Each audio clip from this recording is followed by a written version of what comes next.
Machine চলছে, একটা আওয়াজ পাচ্ছই নিশ্চয়ই তোমরা। তো আমি এখন খেতে বসি, খুব খিদে পেয়ে গেছে। চলো আজকে তোমাদের সাথে গল্প করতে করতে আজকে তোমাদের সাথে গল্প করতে করতে আমি খেতে বসে গেলাম। কি খাবার আছে নিজেই জানি না। ডিমের ঝোল। হ্যাঁ, আজকে সকালে উঠে চটপট করে বুয়াই রান্না করছে, আমি করিনি। দীঘাতে গেছিলাম সবাই রসগোল্লা খাচ্ছে, সবাই রসগোল্লা খাচ্ছে। আমি বললাম আমিও রসগোল্লা খাবো, আমিও রসগোল্লা খাবো। এবার রসগোল্লা খাওয়া শুরু করেছি। ওরা নন্দাই নিয়ে এসেছিল, ওর ছেলে মাধ্যমিক পরীক্ষা দিয়েছিল, পাশ করেছিল ফার্স্ট ডিভিশনে, তখন আমাদেরকে দীঘা নিয়ে গেছিল, মানে স্পন্সর করেছিল ওরাই। ব্যাস, আমি তো জানি না। এবার আমি নিয়ে রসগোল্লাটা নিয়ে মানে খেতে গেছি, আর রসগোল্লার রসটা গলায় আটকে আছে।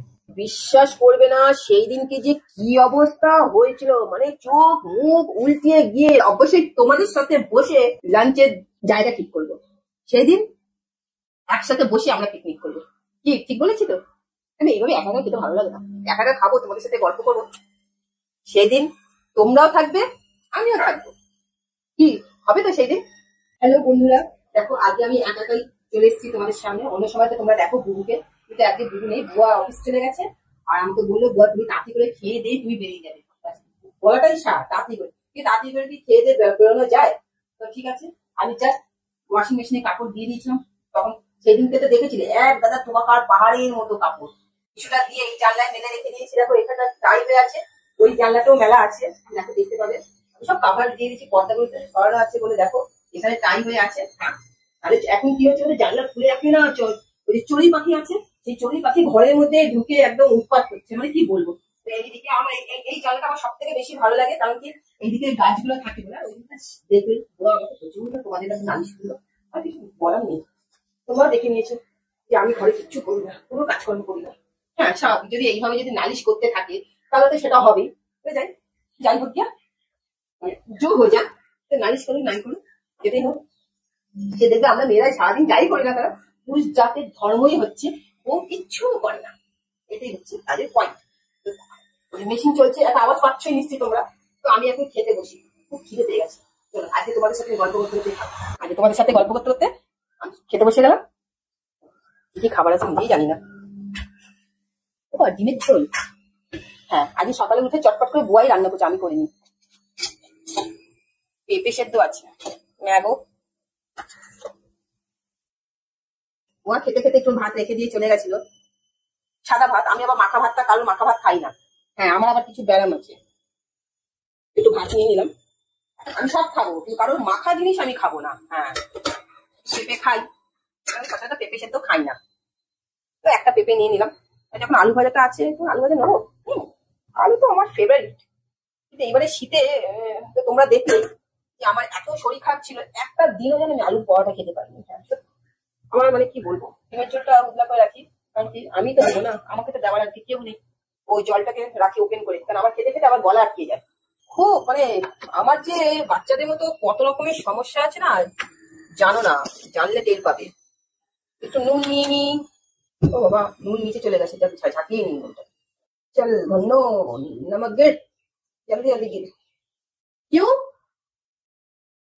कल तो अगली आई थी, वो आधा काम करके चले गई।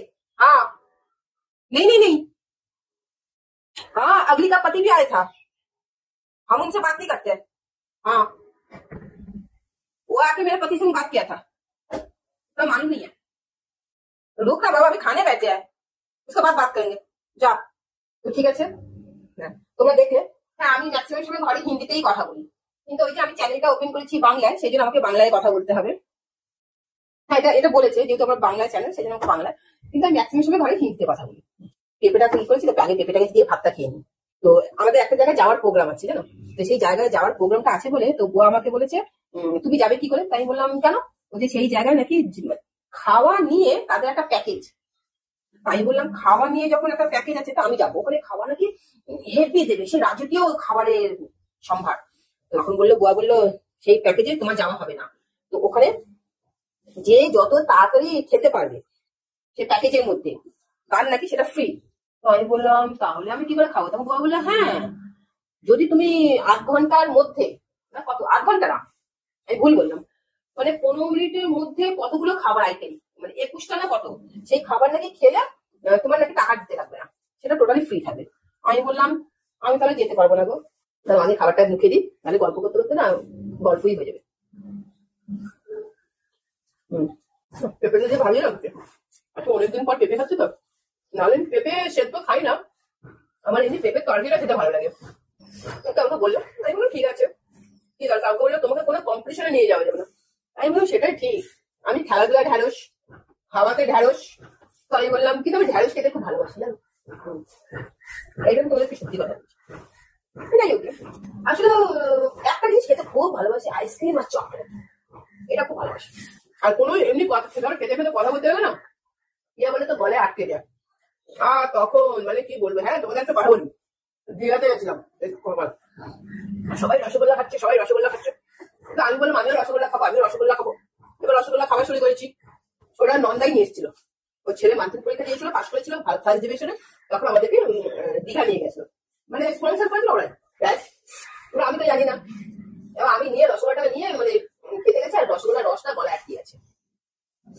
মানে বিশ্বাস করবে না সেই দিনকে যে কি অবস্থা হয়েছিল, মানে চোখ মুখ উল্টে গিয়ে রস গলা কি আছে তো, মানে সে সব ভয় পেয়ে যাচ্ছে। মানে হোটেলে যে ম্যানেজার, তাকে দেখে আনা হয়েছিল যে এখানে কোনো ডক্টর যদি থাকে সে ডক্টরকে কল করুন, এই করুন। সে হোটেলের ম্যানেজার আমাকে দেখে তো একটা ভয় ভাবে কি মুখ চোখ লাল হয়েছে, চোখ মুখ, সে এ মাথায় জল দিচ্ছে, ও মাথায় জল দিচ্ছে।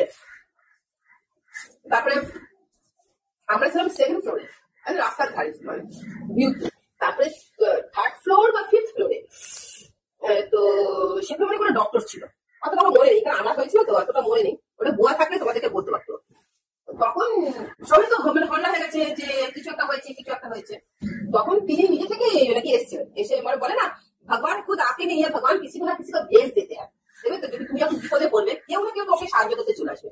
তখন সেই ডক্টর এসে নিজে থেকে উপযাজক হয়ে এসে সেই ডক্টর তখন আমাকে নাকি ট্রিটমেন্ট করে বলাতে, তখন তিনি বললো যে না, তুমি তো দেখেই বুঝে গেছেন যে আমি একজন অ্যাজমা পেশেন্ট, মানে ব্রনকাইটিস। তখন আমাকে বললো যে না, ওর তো এইভাবে খাওয়াটা উচিত ছিল, ওর গলায় আটকে গেছে। তখন ঠিক উনি কিরকম আমাকে করলেন, মানে আমার গলা যেহেতু আটকে গেছিল, মানে আমি তো একদম মেটিয়ে পড়েছিলাম, লুটিয়ে পড়েছিলাম, তখন উনি আমাকে তুলে পিছন থেকে নিয়ে পেটের থেকে চাপ দিয়ে মানে হ্যাঁ একটা করলো, তখন কেমন একটা ঢেকুর টাইপের উঠে এলো। তো উঠে আসাতে তখন আমি একটু রিলিফ পেলাম। এটা করতে মানে আমি তখন যেন আমার প্রাণটা যেন ফিরে পেলাম। তো তারপর থেকে ওই ডক্টরদের সাথে আমাদের একটা ফ্যামিলি ফ্রেন্ডশিপ হয়ে যায়, এখনো সেটা বর্তমানে আছে সেই ফ্যামিলি ফ্রেন্ডশিপটা। মানে মাঝে মাঝে দেখবো আমাকে বলে তুমি যাবে কি খাওয়া দাওয়া, তোমাকে কি বলবো, আমি বললাম আমি কি ভেটকি রেখেছি, কখন কি ঘটনা কার সাথে ঘটে আমরা কিচ্ছু ঠিক করি না, যা ঠিক করে উপরওয়ালা সৃষ্টিকর্তা। একদিন যদি সেই জায়গায় যেতে পারি, তোমাদের ভালোবাসার ব্যাপারটা সেই জায়গায় পৌঁছতে পারবো না, তাহলে অবশ্যই তোমাদের সাথে বসে লাঞ্চের জায়গা ঠিক করবো, সেদিন একসাথে বসে আমরা ঠিক করবো। কি বলেছিল এগুলো